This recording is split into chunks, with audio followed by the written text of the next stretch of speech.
असली गोपर कैसे लगा दाना हो कितने गोपर हो जीता है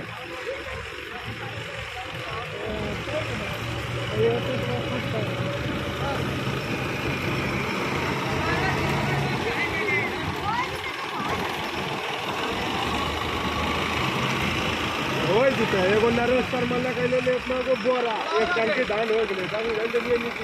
की कर दिया घर बहुत दूर है